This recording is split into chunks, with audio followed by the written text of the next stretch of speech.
কিন্তু বেলেগ কামত আমাক যোগদান কৰিবলৈ চেষ্টা নকৰিব আমি হেতু নোৱাৰো ইতিমধ্যে আমি বহুত মানে কষ্ট খাইছো আপোনালোকে গম পাইছে 2022 চনত যেটো ঘটনা হৈছিল এই ঘটনাটো অনলি আমি জানো যিসকল কেন্ডিডেটে অলৰেডি চাকৰি পাইছে তেওঁলোকে জানে কিন্তু তেওঁলোকে আজিলৈকে আমাক খবৰ এটা নললে যে মন্টুদা ভালকে আছে নে চাকৰি পোৱাৰ পিছত কোনো পাত্তা নিদিয়ে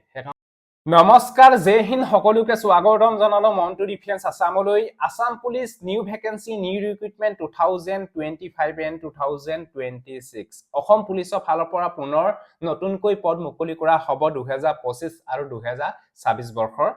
বাবে অসম পুলিচৰ ফালৰ পৰা নতুন পদ মুকলি কৰা হ'ব ইতিমধ্যে আপোনালোকে কালি গম পাইছে আৰু ফৰেষ্ট ডিপাৰ্টমেন্টৰ ফালৰ পৰাও পদ মুকলি কৰা হ'ব এএফ এণ্ড পিএফৰ বাবে আসাম ফৰেষ্ট প্ৰটেকচন ফোৰ্স কনষ্টেবলৰ বাবে ফৰেষ্ট ডিপাৰ্টমেন্টৰ ফালৰ পৰাও পদ মুকলি কৰা হ'ব এই কথা হয়তো আপোনালোকে আজি 7-8 মাহৰ আগৰ পৰাই আপোনালোকে শুনি আহিছে যে ফৰেষ্ট ডিপাৰ্টমেন্টত পদ মুকলি কৰা হ'ব যি আপোনালোকৰ দেগাঁৱত যেতিয়া ফৰেষ্ট ডিপাৰ্টমেন্টৰ পিঅপি হৈছিল সেই পিঅপিতে আমাৰ সিএম ছাৰ মাননীয় মুখ্যমন্ত্ৰী ডক্টৰ হিমন্ত বিশ্ব শৰ্মা ডাঙৰীয়াদেৱে ঘোষণা কৰিছিল যে ফেব্ৰুৱাৰী মাহত আকৌ 600 ভ্যাকেন্সি এএফপিএফ আসাম ফৰেষ্ট প্ৰটেকচন ফোৰ্সৰ কনষ্টেবলৰ পদ মুকলি কৰা হ'ব বুলি কৈছিল কিন্তু ফেব্ৰুৱাৰী মাহত নাহিলে কোনো কথা নাই কিন্তু নেক্সট আৰু খুব কম দিনৰ ভিতৰতে হয়তো ফৰেষ্ট ডিপাৰ্টমেন্টৰ ভ্যাকেন্সি অহাও চান্স আছে এই বিষয়ে আপোনালোকে গম পালে অসম পুলিচৰ ফালৰ পৰাটো ভ্যাকেন্সি আহিবই কালি আমাৰ সিএম ছাৰ মাননীয় মুখ্যমন্ত্ৰী ডক্টৰ হিমন্ত বিশ্ব শৰ্মা ডাঙৰীয়াদেৱে লাইভ যোগেদি ঘোষণা কৰা হৈছে যে এই বছৰ শেষৰ ফালে আকৌ অসম পুলিচৰ ফালৰ পৰা পদ মুকলি কৰা হ'ব তাৰে আগতে হয়তো ফৰেষ্ট ডিপাৰ্টমেন্টৰ ভ্যাকেন্সি অহা খুবেই চান্স আছে 100ত 99% চান্স আছে ফৰেষ্ট ডিপাৰ্টমেন্টৰ ফালৰ পৰা ভ্যাকেন্সি অহা এই বিষয়ে আপোনালোকে গম পালে এটা ৰিসেন্ট যি সকল কেন্ডিডেটৰ হয়তো ফিজিক্যাল টেষ্ট কোৱালিফাই কৰিছিল কিন্তু তেওঁলোকৰ ৰিটেন এক্সাম দিবলৈ হয়তো নাম নাহিলে তেওঁলোকে হতাশ নহব এবাৰ আপোনালোকৰ নাম নাহিলে বুলি আপোনালোকে ভাগৰি নাযাব নিজকে আপোনালোকে দুৰ্বল কৰি আপোনালোকে নেপেলাব এই বিষয়ে আপোনালোকে গম পালে তাই কৰক নিশ্চয় আপোনালোকৰ নেক্সট ভ্যাকেন্সি খিনি আপোনালোকৰ হয়তো মিলি যাব পাৰে এই বিষয়ে আপোনালোকে গম পালে চেষ্টা কৰক এদিন নহয় এদিন আপোনালোকে সাকসেসফুল হ'বই উপায় নাই কি কৰিব আৰু কাটঅফটো এতিয়া আমি হাই গল বুলি আমি ক'ব লাগিব কাৰণ কেন্ডিডেট বিলাকে হয়তো ভাল মাৰ্কস পোৱাৰ কাৰণে হয়তো কাটঅফটো বাঢ়ি গল বুলি আমি নিজকে এতিয়া ভাবিব লাগিব সেই মতেও আপোনালোকে নিজকে এতিয়া ভাবিব লাগিব যে আপোনালোকৰ হয়তো খুব 1 পইণ্ট বা 2 পইণ্ট বা 1 নম্বৰ কাৰণে হয়তো আপোনালোকে ফিজিক্যাল টেষ্টত হয়তো কোৱালিফাই কৰিব নোৱাৰিলে বাকি একো নাই হে 1 নম্বৰ বা 2 নম্বৰটো তাতকৈ বেছি আনিবলৈ আপোনালোকে এতিয়াৰ পৰা আপোনালোকে ভালকৈ চেষ্টা কৰিব লাগিব আপোনালোকে নেক্সট ৰিক্ৰুটমেন্টৰ কাৰণে আপোনালোকে ভালকৈ এতিয়াৰ পৰাই তৈয়াৰী কৰিব লাগিব কিন্তু আপোনালোকে নিজকে হামনি নেপেলাব একেবাৰতে নিশ্চয় গম পাইছে যদি বয়স আছে আপোনালোকে ট্ৰাই কৰক এদিন নহয় এদিন সাকসেসফুল হ'বই এই বিষয়ে আপোনালোকে গম পালে এতিয়া যি সকল কেন্ডিডেট ইয়াতে ৰিটেন এক্সাম দিবলৈ নাম আহিছে তেওঁলোকে আগৰবাৰটো হয়তো এনেকুৱা বহু হয়তো ফেল কৰিছে তেওঁলোকে এতিয়া ভালকৈ চেষ্টা কৰাৰ কাৰণে আকৌ এতিয়া নেক্সট এই ৰিক্ৰুটমেন্টত তেওঁলোকৰ হয়তো ভাল হল ফিজিক্যাল টেষ্টটো আৰু ভাল হোৱাৰ কাৰণে তেওঁলোকৰ হয়তো নাম আহিলে ৰিটেন এক্সাম দিবলে আপোনালোকক আমি বাৰে বাৰে কৈ আছিলো যে অনলি ফিজিক্যাল টেষ্ট কোৱালিফাই কৰিলেই নহব এটা ভাল মাৰ্কসও পাব লাগিব কাৰণ আজিকালি কম্পিটিশন যুগ আপোনালোকে গম পাইছে যোনে এটা ভাল মাৰ্কস পায় তেওঁলোককে নেক্সট ষ্টেজলে মাতে ঠিক তেনেকুৱা ধৰণকে আপোনালোকৰ প্ৰসেস বিলাক চলি আছে যেনে এসএসসি জিডি কনষ্টেবলটো হেনেকুৱা ধৰণকে প্ৰসেস বিলাক চলি আছে ফাৰ্স্ট টাইম আপোনালোকৰ ৰিটেন এক্সাম সিবিটি হয় সিবিটি যদি এটা ভাল মাৰ্কস পায় তেতিয়ালে ফাইনেল লিষ্টলৈকে তেওঁলোকৰ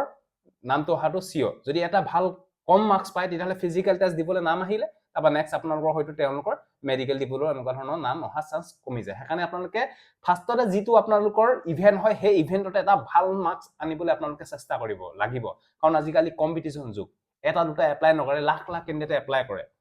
লাখ লাখ কেন্ডিডেটে হয়তো পাৰ্টিসিপেট কৰে এটা ইন্টাৰভিউ কাৰণে সেইকাৰণে আপোনালোকে নিজকে পুৰা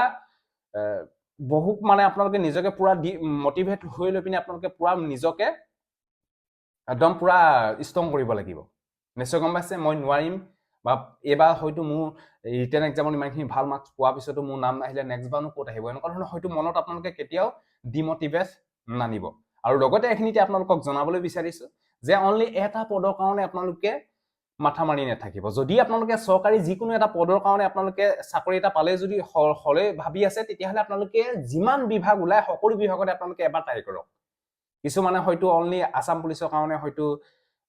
এপ্লাই কৰে বা তেওঁলোকৰ হয়তো সপোন থাকে অসম পুলিচতে যোগদান হ'বলৈ কিন্তু আজিকালি হয়তো আপোনালোকে গম পাইছে কম্পিটিশন যুগ হয়তো আপোনালোকৰ সেই সপোনটো ইয়াতে পূৰণ নহব পাৰে কিন্তু বেলেগ ডিপাৰ্টমেন্টত হয়তো আপোনালোকৰ হেতু পূৰণ হ'ব পাৰে সেইকাৰণে আপোনালোকে পৰাপক্ষত যদি যিকোনো এটা ডিফেন্সত যদি চাকৰি কৰিম বুলি ভাবিছে তেতিয়াহলে যিমানখিনি ভ্যাকেন্সি আহে সকলোতে আপোনালোকে আবেদন কৰিবলৈ বিচাৰক এই বিষয়ে আপোনালোকে গম পালে এতিয়া ইণ্ডিয়ান আৰ্মি এপ্লাই হৈ আছে এছএছচি জিডি কনষ্টেবলৰ এপ্লাই হ'ব তাৰপৰা নেক্সট দিল্লী পুলিচৰ কনষ্টেবলৰ এপ্লাই হ'ব ছেপ্টেম্বৰ মাহত তাৰপৰা নেক্সট আপোনালোকৰ MTS ৰ ভেকেঞ্চি আহিব মানে ভেকেঞ্চি লাগাতাৰ আহিয়ে থাকিব কিন্তু আপোনালোকে চেষ্টাটো এৰি নিদিব চেষ্টা কৰিয়ে থাকিব এটা যিসকল কেণ্ডিডেটৰ হয়তো ৰিটেন এক্সাম দিবলৈ নাম নাহিলে তেওঁলোকৰ হয়তো বেয়া লাগে কাৰণ যিখিনি কাট অফ গ'ল সেই কাট অফখিনি মাৰ্কছ চাই পিনে হয়তো বেয়া লাগে আমাৰো বেয়া লাগে কাৰণ সিমান এটা মাৰ্কছ পাবলৈ হয়তো যিমান কষ্ট সেই কেণ্ডিডেটজনেহে জানে এতিয়া উপায় নাই আৰু কি কৰিব আমাৰ CM ছাৰ মাননীয় মুখ্যমন্ত্ৰী ডক্টৰ হিমন্ত বিশ্ব শৰ্মা ডাঙৰীয়াদেৱে ডাইৰেক্ট কালি লাইভ যোগেদি ঘোষণা কৰিলে যে ছেকেণ্ড কাট অফ কোনো ধৰণৰ অহা চান্স নাই মানে ছেকেণ্ড কাট অফ নিদুঙে বুলি ডাইৰেক্ট কৈ দিলে আৰু লগতে ছেকেণ্ড কাট অফ নাহে কিন্তু নতুন ভেকেঞ্চি আকৌ 2025 বৰ্ষৰ শেষৰ ফালে আহিব এই বিষয়ে আপোনালোকে গম পালে এতিয়া আপোনালোকে ভালকে যিসকল কেণ্ডিডেটৰ ৰিটেন এক্সাম দিবলৈ নাম আহিছে তেওঁলোকে ভালকে তৈয়াৰী কৰক আৰু যদি আপোনালোকে এই ইবুকখন লৈ ভালকে পঢ়িম বুলি ভাবিছে তেতিয়াহ'লে আপোনালোকে এই ইবুকখন আপোনালোকে লৈ ল'ব পাৰে ইয়াতে 5000 কুৱেশ্যন এনসাৰ MCQ আপোনালোকে পাব ইয়াতে অল সাবজেক্টৰ ওপৰত বনোৱা হৈছে কমপ্লিট সিলেবাছৰ ওপৰত বনোৱা হৈছে ইয়াতে ম্যাথছ ৰিজনিং জিকে ইংলিছ গ্ৰামাৰ কাৰেণ্ট এফেয়াৰ্ছ সকলো কুৱেশ্যন এনসাৰ আপোনালোকে এই ইবুকখনতে আপোনালোকে দেখিবলৈ পাব ইয়াতে অসমীয়া আৰু ইংৰাজী মাধ্যমত বনোৱা হৈছে আৰু এই লগতে ইয়াতে 2014 পৰা 2022-23 লৈকে হোৱা কনষ্টেবলৰ পেপাৰসমূহ সলিউশন সহকাৰে এই ইবুকখনৰ দেখিবলৈ পাব যদি আপোনালোকে এই ইবুকখন লৈ ভালকে পঢ়ে তেতিয়াহ'লে আপোনালোকৰ ৰিটেন এক্সামত বহুখিনি হেল্পফুল হ'ব বুলি মই ভাবো যদি ল'ব বিচাৰে এই নম্বৰটো 135 रुपीस পেমেন্ট কৰি স্ক্ৰিনশ্বট দি দিয়ক WhatsAppত লগালগ এই ইবুকখন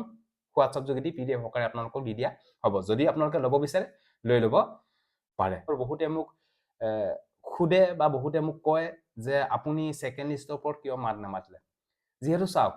এইবিলাক হয়তো আমাৰ লগত নিমিলে আমি যেটো কৰি আছো হেতু আমাৰ লগত নিমিলে কাৰণ আমি ইনফৰমেশন দিয়া মানুহ নিশ্চয় গম পাইছে জাস্ট আমি ইনফৰমেশন দিয়া মানুহ কিবা নতুন ভেকেন্সি আহিলে আপোনালোকক জনাও এডমিট কাৰ্ড আহিলে জনাও এইবিলাক ইনফৰমেশন দিয়াহে আমি মানুহ বাকি এতিয়া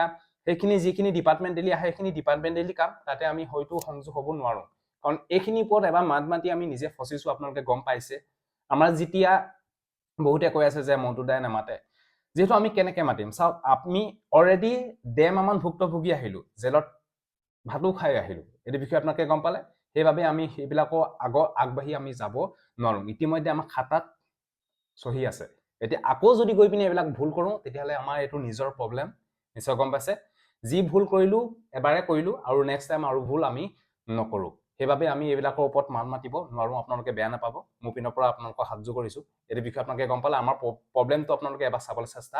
কৰক বাকি যিমানখিনি ইনফৰমেশন আহে সকলোবিলাক আপোনালোকক ডেইলি দিয়ে থাকিম চিন্তা কৰিব কোনো কাৰণ নাই আমি আজি 10 বছৰ পৰা আগৰ পৰাই আপোনালোকক যিখিনি ইনফৰমেশন আহে সকলোবিলাক দিয়ে থাকো কিন্তু বেলেগ কামত আমাক যোগদান কৰিবলৈ চেষ্টা নকৰিব আমি হেতু নোৱাৰো ইতিমধ্যে আমি বহুত মানে কষ্ট খাইছো আপোনালোকে গম পাইছে 2022 চনত যেটো ঘটনা হৈছিল এই ঘটনাটো অনলি আমি জানো যিসকল কেণ্ডিডেটে অলৰেডি চাকৰি পাইছে তেওঁলোকে জানে কিন্তু তেওঁলোকে আজিলৈকে আমাক খবৰ এটা নললে যে মন্টুদা ভালকে আছে নে চাকৰি পোৱাৰ পিছত কোনো পাত্তা নিদিয়ে সেইকাৰণে আমি এইবিলাকৰ ওপৰত মাত মতাটো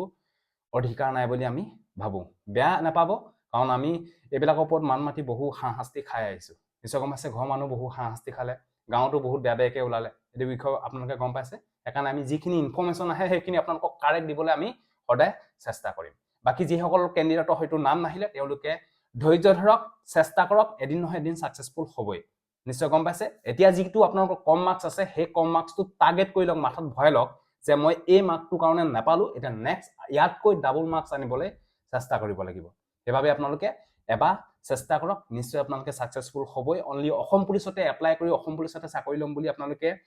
ভাবি নলব অন্য বিভাগতো যদি ভেকেন্সি আহে সকলোতে এপ্লাই কৰক মানুহৰ এটা সপোন থাকে মই জানো মানুহৰ যেটো সপোন থাকে সেই সপোনটো পূৰণ কৰিবলৈ সকলোৱে বিচাৰে কিন্তু সকলোৱে সপোনটো পূৰণ নহব পাৰে কাৰণ বেলেগ এটাটো আপোনালোকৰ হয়তো লিখিত হ'ব পাৰে নিশ্চয় গম পাইছে যে অসম পুলিচতে আপোনালোকে হয়তো চাকৰি পাব বুলি কোনো গ্যাৰান্টি নাই হয়তো বেলেগ অন্য বিভাগতো হয়তো আপোনালোকৰ খাতাত লিখা থাকিব পাৰে হেতু কাৰণে আপোনালোকে চেষ্টা কৰক সকলো পদতে যিমান পদ আহে যদি বয়স আছে সকলো পদতে আপোনালোকে এপ্লাই কৰিবলৈ চেষ্টা কৰক বাকি যিমানখিনি ইনফৰমেশন আহে সকলোবিলাক আমি জনাবলৈ আপোনালোকক সদায় বিচাৰি থাকিম সো এটো আছিল যদি ভিডিওটো ভাল পালে সকলো কেণ্ডিডেটক যাতে আপোনালোকে এবাৰ ভিডিওটো শেয়াৰ কৰক যদি ভিডিওটো ভাল পালে সকলোকে শেয়াৰ কৰক সো আজিলে বাই জয় হিন্দ বন্দে মাতৰম জয় অসম ধন্যবাদ